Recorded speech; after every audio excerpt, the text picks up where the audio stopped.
right, and welcome in here to one more episode, yet another one, 7. We are past the 6-pack mark. Got to make the beer reference there with the 6-pack. We're into episode 7 now as the Two Guys in Beer podcast rolls along. Andy Beckstrom along with Sean Field here, and the best part of the entire program. There we go. Yeah, that'll do the trick right there. I couldn't quite get mine latched on there right away. I need some experience with, bottles. Too many amateur man. Coming off of a great Oktoberfest, we had Bell's Oktoberfest, then we had Shell's Oktoberfest, and now we have Breckenridge Oktoberfest is what we're going to bring to you. So Breckenridge Brewery. So if you have your beer at home or your beer of choice, go ahead and give you a second to pop the top on that one and be able to kind of get warmed up and get ready to go. I've got... You had kind of that look on your face like you were... Yeah, it's an Oktoberfest beer. It is Oktoberfest. It's got a different, almost not a bite, but there's something... It's a little more hoppy. Yeah. A little more bitter.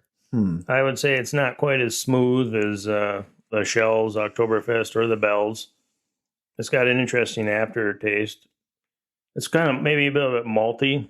Yeah, I was just going to say, I think it's kind of a malty, and it does say that on the front, a toasty malt character with a clean, dry finish. So, I mean, it's pretty good. It's toasty. Yeah. Definitely some malty, though, for sure. Yeah, it does have some malt in it, for sure. Yeah, it's a little bitter. Kind of lingers a little bit with the with that.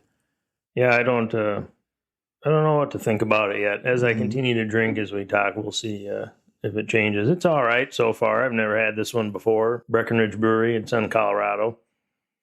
Yeah, it seems to be pretty good. I feel like I've had in the past, I think when we were talking about, what different beers to do going forward, I want to say that I think you would ask about Breckenridge, and I think I've had Breckenridge, but I can't place off the top of my head which ones that I've had. I know I haven't had the Oktoberfest from Breckenridge, but I've had other various Breckenridge. I don't remember which ones, but I always thought that it was, pretty decent, but I've not had this one, so it's kind of a new experience for me. So kind of like a new experience in our new Two Guys in Beer studios. Yeah. We have a new studio Andy put together for us now. Went to a different room. We are kind of set up in kind of my home bar and, worked just fine, but we had this extra room that, was kind of available. I think we got to get some, if it sounds kind of echoey or tinny, I think we got to get some soundproofing or something to eat up some of the echo in the background. I have that big booming voice that really, no, that's not it at all. It's a good excuse. Exactly. Yeah, we need something for the tinniness. We've heard that a few times from some listeners. It sounds kind of tinny or echoey. We're not quite sure exactly what that is yet. We're still trying to work through that and figure that out here as we go forward. But hopefully, it'd be a nice little room to be able to have. And now that we're kind of set up here, maybe be able to get some guests in and let them kind of be a part of the program. We can talk to old Brandon Phlipson and get him working on it. And yeah, we say that every episode. We'll get Brandon on, an award-winning local home brewer. Let's get him on. I wonder if he listens. I sure hope so. I hope that he probably doesn't even know who we are. That's not a clue. He's rocketing to stardom. Yeah, we got to get him on here. So now that we got this set up, we can definitely easily add him to the fray, if you will. Yeah, it'll be a good time. He'd definitely tell us a lot of stuff about home brewing and what it takes and all that stuff. Yeah, I think we've talked before. Like I've done a little bit on my own, a couple of batches, but not anywhere on a professional level and nowhere. Let's just say I don't know that I've done a barrel in my, do you call it a career? In my hobby? What's a hobby career? Hobby rear? Oh, there you go. Yeah, that works. Hobby rear. It's like habanero, but less hot. I don't know. One barrel would be 31 gallons. So yeah, I don't the average barrel. I just use that because that's the average barrel. Right. Some are larger, some are smaller, but the majority of the average is 31. Which I think that maybe I have had close to a barrel, but I don't know. I've only done a handful over time. But that first one was probably the best one, where I drilled the hole. That was great. That was great stories and everything, but that was probably the best tasting one that I had. But we should have did a YouTube video on that. Just drill a hole through your hood and your range hood. Just exactly. Put some rubber binders around a wireless drill to hold the trigger in, so it stirs the pot while it's going. Exactly. You can set it and forget it. Over the years, I've realized that you don't actually need to stir it constantly, just consistently. I'm like, oh, so I didn't need to cut a hole in the. Okay, got it. All right, perfect. We'll have to add it at some point in time when that memory comes around. I probably should have it on my Facebook buried deep in there, but I'll have to save that. We can share that on our. Yes, we'll have to. If you have that type of photo, we're going to have to upload that on the social media. Absolutely. It was ingenuity. Engineering ingenuity. At its finest. Ingenuity. I'm just trying to make up words at this point. I haven't had enough beers to make the idea sound good yet, so it's still kind of. Who needs to go to college to be an engineer when we just got to figure it out? Really, that's what engineering is. Save yourself from money. Yeah. You're just solving problems is really what it amounts to be. Save yourself some money and come talk to Andy and I, and we'll teach you some engineering tricks. Exactly. Yeah. It's going to be, we're going to have the podcast. We're going to have the School of Engineering. And don't forget about our app development. Yep. Women app development. Yep. Exactly. Get on board quick because, supplies are running out and, it's going to be right to the stardom. If you want to donate to the startup, I can let you know our PayPal, our Venmo account. You can send us some money. Out there for you. We'll give you some, put your name in the credits. Will you be a part of the thing? Let you kind of kiss the back of my hand or something or whatever the thing is. But so Tangent Tuesday on a Monday, there we go again. Work our way back. Breckenridge Brewery out of, as Sean mentioned, Colorado. We have the Oktoberfest. If you've grabbed any other Breckenridge, again, feel free to drink along, I guess, as we discuss the history. And this will be the last Oktoberfest that we do for the month of October. So let us know in any of the comments, social media, whatever you've got going on there, which one, if you've tried all three, which one's your favorite? Or if you have a different Oktoberfest than the three that we tried, let us know which one you think is a favorite. Maybe we can do that next year through the month of October, do one of your beers. And if we select one of your beers, maybe we'll send you a baseball cap or a koozie with our logo on it or something like that. There you go. I like that. Giving back to the people. That's name of the game. That's what we're all about here. Two guys and beer. Mm-hmm. So anyways, so Breckenridge Brewery, it's the original ski town brewery. They've been open for about 32 years now and counting. They're going strong. They do skiing in Colorado? That's a little bit. Oh, yeah, okay. Just here and there. I suppose they do have a couple of those hills and stuff. A couple, yeah. According to them, they say they were just a few ski bums who wanted something that tasted great after a long day on the slopes. So they came up with this idea of starting a brewery in Colorado called Breckenridge Brewery. So about 32 years ago, they opened it up in Breckenridge, Colorado in 1990. They started right out of the gate. The visitors and the locals are drinking way more beer than they ever anticipated, and they could not keep up with demand. They couldn't brew as much beer as they had visitors and locals attending their brewery. That's a good problem to have, I guess. Can't keep up to demand. No, especially in a brand new right away, right off the bat. All the other beers that we've done on the podcast here, it's taken them a couple of years to get going. Basically, this one right off the gate, they just couldn't keep up. Just right after it. So they had this gentleman named Mr. Todd. I'm going to call him Mr. Todd. Mr. Todd, okay. So Mr. Todd, the very next year, 1991, so 1 year after it opened, Mr. Todd is currently the Breckenridge Brewery's president.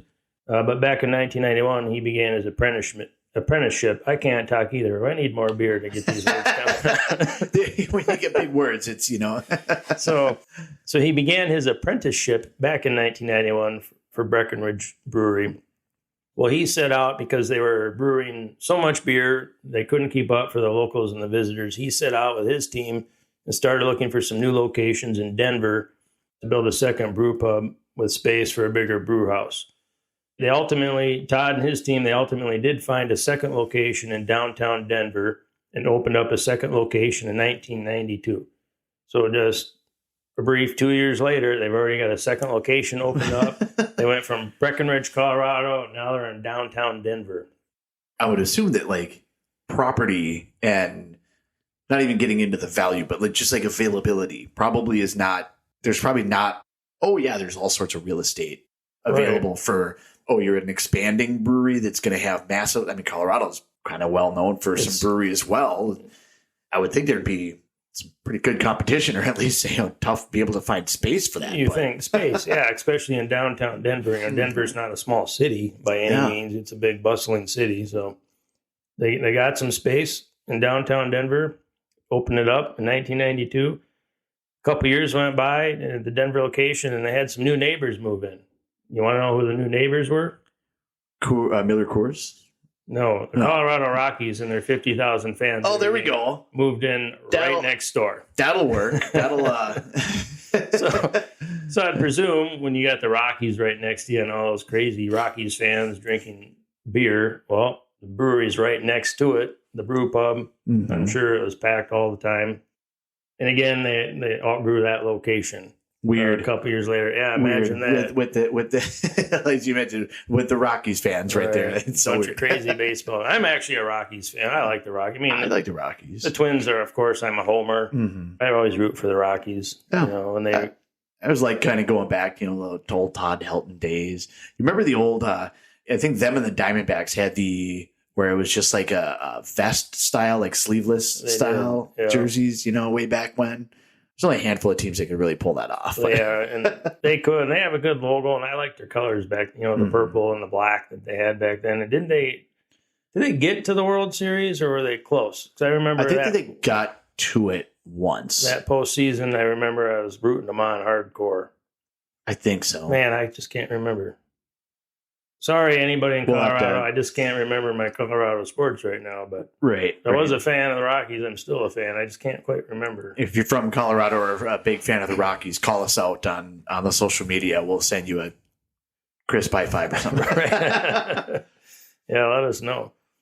So because the Rockies moved next door and all their fans, and again, they outgrew their downtown Denver location. So they did find another location a few miles away from where they were. In downtown Denver. That's where they've been for the past 19 years. When they were at that location, they approached about 60,000 barrels a year is what they were brewing. And I did do the arithmetic this time as to how many gallons of beer 60,000 barrels are. That's a couple, 3, 4. It's about 6. Oh, there we go. So it's a solid output. So in actuality, it's 1.8 million gallons of beer. Wow. That's a lot of beer. I was waiting for you to say they moved a couple of miles to the west, and then all of a sudden the Avalanche moved in because the Pepsi Center is kind of around that area too. At least I think it's I don't even know what it is now. I'm not sure. I think it might be the Pepsi Center. I don't know. I went there a couple of years ago. That was kind of fun. Oh, you did, huh? Yeah, it was kind of a crazy Tangent Tuesday, kind of going off the rails here. I worked overnights on Friday night. I was working down in the cities, and so I went to the airport after I got done with work and got like a couple hours of sleep in one of the chairs, kind of slumped over.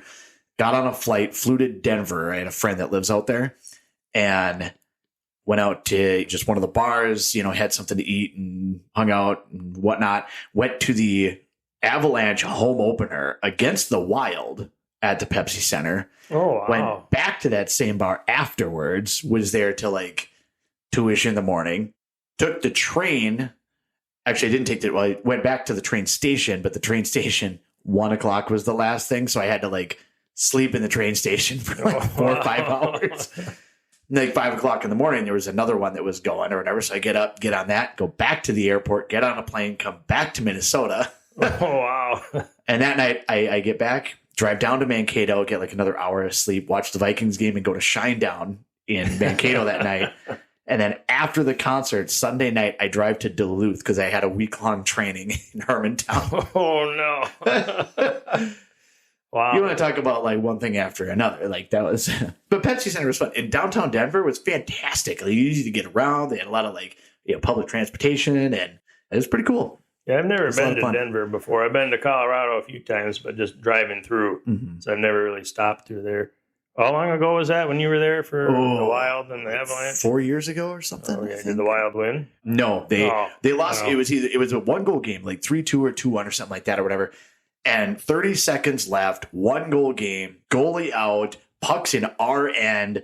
All of the things were going right. I'm with like 4 or 5 Minnesotans all sitting together, and we're up and yelling and stuff like that. And there's a bunch of Colorado people that are all sitting down. It's like, down in front, sit down. I'm like, if you can't stand up in the most exciting part of hockey, get out of here. Right. You know? And they were like, we're going to get you kicked out.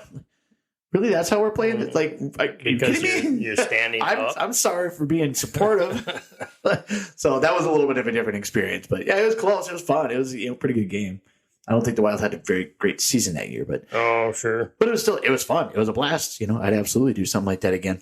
Randomly go to games. Right. Yeah, that doesn't ever happen, does it?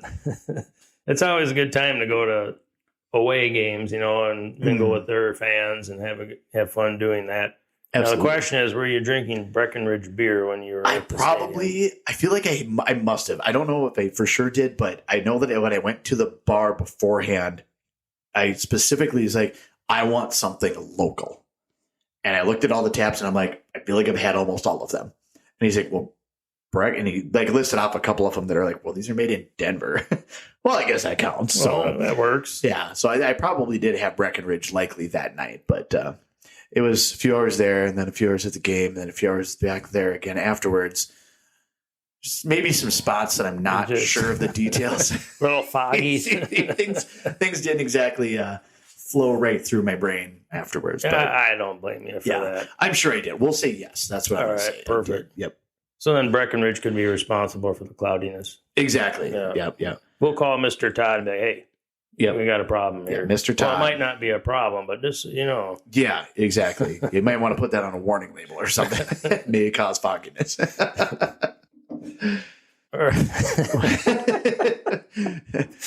Somebody want to phone in to let us know where we were at before? Yeah, we're need some more of this beer, actually, I think. All right, so getting a little back on track. Let's steer back on course or put the train back on the track here. So they were brewing 60,000 barrels of beer or 1.8 million gallons of beer, if we want to convert that, out of that location when they moved away from downtown Denver. But that still wasn't a large enough area. So Todd and his team yet again had to search for a larger home to accommodate their growing business because they continue to grow and grow and grow. I wonder if there's like an old Walmart available or something, like do the Spirit Halloween thing where you just move into an old building. That would actually be probably a pretty good size. Right. But they actually found a little better spot here in a little bit. And I'll tell you. Well, actually, I'll tell you right now. Okay. I'll wait here. We won't even keep this. We won't even have any suspense. Yeah. We'll have that when we come back from the commercial break. Right. So around 2015, so a few years later, of course, Mr. Todd and his team, they did end up finding a bigger spot. They found a 12-acre stretch of land in Littleton, Colorado, that once at one time was a carnation farm. So, interesting place to move a brewery to, and a tap house and tasting room and all that. I feel like that's one of those things that, like, there's enough carnations that are out there that there must be a farm, but I feel like that's one of those things that you never really think of, like, I suppose they have to have a farm for carnations. I feel like we had this discussion the other day about like having a farm for carrots. Right. You don't really think of like there's a farm for carrots, but there's a lot of carrots that are out there. Right. Like somebody did it. They had to come from somewhere. Well, they didn't come from a petri dish. It's true. Well, yeah. Well, nowadays it depends on it depends on the carrot, I suppose. What we're talking about, but so they find this carnation farm. That is no longer making carnations. In Littleton, Colorado. That's where they're at. So with the 12 acres, it's a new location for them, but the new location's got the 12 acres. It's larger. It features a 100-barrel brew house, a barrel aging room. They redid all their packaging, all new packaging line, dedicated tour staff, and then they added a farmhouse restaurant on top of it there. So when you're there, you get something to eat while you're trying their beer. Absolutely. It's probably not a bad plan, really. That probably limits some of the fogginess. It probably would. There we go. Especially if you're driving. Don't drink and drive, people. Exactly. Yep. Don't do that. We've never talked about that on our podcast. Drink and take public transportation. Yes. Uber, Lyft, walk, run, trains, bicycle, planes, whatever.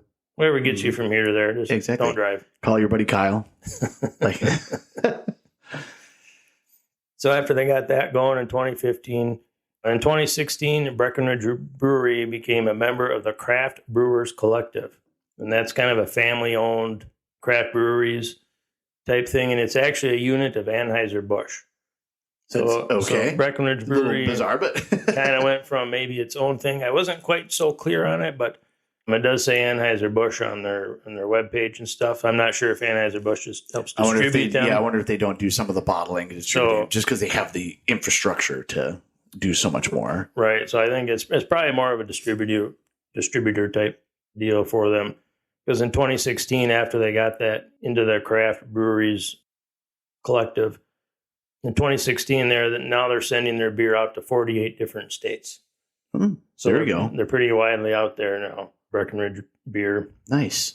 And then today, they've expanded their focus to make beers for any occasion for everyone to enjoy with a laid-back Colorado type vibe. Their specialty small batches and barrel-aged beers invoke more of a Wild West imaginative ski bum in us all. That's like their quote. I do feel like a ski bum. I do too, because I don't ski. Yep, there we go. I think I've cross-country skied. Well, I was forced to in junior high. We had to cross-country ski for gym class. I used to do that a lot like in high school. That was kind of because I was pretty bad at basketball in high school. I mean, I still am pretty bad at basketball, but I played my freshman year, junior year, sophomore, but didn't my senior year. And so I did a lot more like cross-country skiing, for more like just kind of staying into the thing because it was more baseball, but did some more of that. But I did a little bit of that. I wasn't tremendously, fantastic. Although I did finish at the mini Lopet, which is like a 15K in Mora. Yeah, I did before the big race, just the mini Lopet. I finished second in my age group. Ooh. I finished, it was like a time of, I don't know, something like an hour 14 or something like that. The guy that won it, though, won the whole thing in like 14 minutes. So, but he was also in my age group. So I wouldn't be surprised. Second in my age group, but I was only like an hour and 4 minutes back. So I was right there. You were right there, yeah. Have you ever done any of the downhill skiing? I've never done any of that either. I didn't, again, when I was in high school, ironically, like more with like church trips and stuff. Like we, go to Wild Mountain or Quadna when that was still a ski resort and things like that or whatever. I think I went one time to like Powder Ridge with in Kimball with I think it was like me and my friend Kurt just went the one time. Otherwise, it was always with a different group, with a thing, church group or school trip or whatever it may be. So a little bit. I really liked it back then, but I haven't. It was one of those. It's one of those things that like, do you like downhill skiing? Oh heck yeah, I really like downhill skiing. And you start thinking, I'm like, I haven't been like 24 years since I've been downhill skiing. So do I really like downhill? I'm not sure if I do. Sure. So yeah, I did it like way back then, but it was fine, But I just haven't. Yeah, I don't know. I guess I haven't prioritized it, so maybe that says a lot about like I had fun, but I don't know. Yeah, I've never downhill skied, only cross country skied a couple times. Not too interested in it. I'm getting sick of winter. I'm getting sick of snow. Mm-hmm. If I'm out in snow, I prefer something with a motor. You don't want to be tumbling down the hill or anything? I will on a snowmobile. I just don't want to work that hard at it. Right. I'm getting old and lazy, and I like some beer. Right. Breckenridge beer. It's what I need to get a snowmobile. I don't have anything like that or whatever. Never done a lot of that. So need to enjoy a little bit more of winter's fairs stuff. Yeah, it takes work and effort though. And it's cold out. That's true. I could stay inside and drink more beer for the podcast. Drink more beer Research. for the podcast. Research. Right. That's I'll stick to that. Game plan for the next one. I'll drink to that. Cheers. I wonder if that'll actually work. It kind of came through the mic stand. Is that? Oh, there we go. That was a pretty weak little one. Yeah, I didn't want to, whack the mic too hard, but Yeah, I don't know. So overall, the Breckenridge Oktoberfest, it's a pretty decent Oktoberfest. I'd say of the three that we've done, I'd probably rank it number 2. I still think Shells is number 1, but I'd rank this number 2. It's a little more bitter. Like the bottle does say, malty with a clean, dry finish, like you alluded to earlier. I would drink it again for sure. I think I'd probably agree. I mean, I do like the bells, but in a way, like the bells and the Shells were kind of similar, but kind of light, kind of easy drinking. But the Shells still had a little more flavor to it. this has like a different flavor profile to it. It's still an Oktoberfest. You still get that, that Marzen lager type of flavor to it, but it definitely has a little more punch, if that's a right way to describe that. Yeah, it works for me. That's a good enough way to describe it. Yeah. I know what I'm saying. It is different. You do. Expert. Not many other people know what I'm saying, but that's fine. I still say it anyway. So, volume shooter. Just throw it all out there. So, yeah, pretty good though. I'd be willing to take a random. I should look at tickets to see when the Wild play Colorado and do that again. Maybe not in a overnight type of trip like I did the last time. Maybe a little bit more extended. Actually see the rest of Denver, but it's kind of fun. Be able to check out the Breckenridge Brewery. Yeah, it'd be fun to go tour that place. What did you even go out there for again to begin with? Just to watch the game. Oh, just to watch the game. Yeah, I literally started as I have a friend that lives. It's like north of town, like not in Denver or whatever. But you're talking about that, and she's like, "Oh, I'm going to get tickets to go into the thing," and I'm like, "Oh, that'd be really sweet. I should look at tickets." And she's like, "Yeah, absolutely do it." And it was one of those where, well, I guess I'm not taking a bag, and it's like a 2-hour flight, hour and a half flight. Like it's not a very long flight. So I'm like, I guess I don't really care if it's like, Spirit, Frontier, like the cheapest flight that I can find. And it was like $80 or something like that. Nice. So I was like, you can't beat that. Like I'll be there for like 36 hours tops.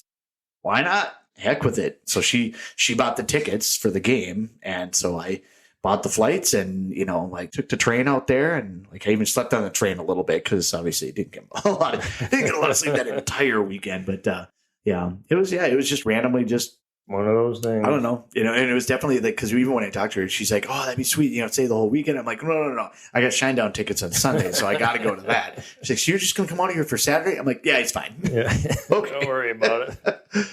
Andy, you are one wild man. It's been known. You're just so wild. I don't know how Amanda can contain you.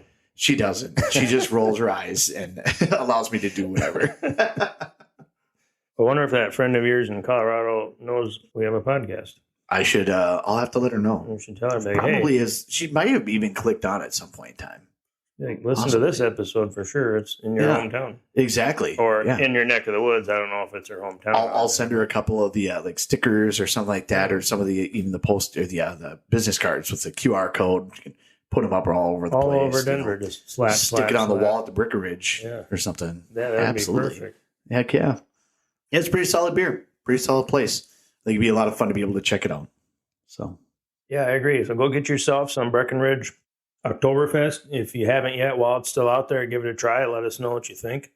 Mm-hmm. As of all Oktoberfest, they only make them for just a quick couple short months. So if you like Oktoberfest, any brand, just make sure you go out and get some before it's not out.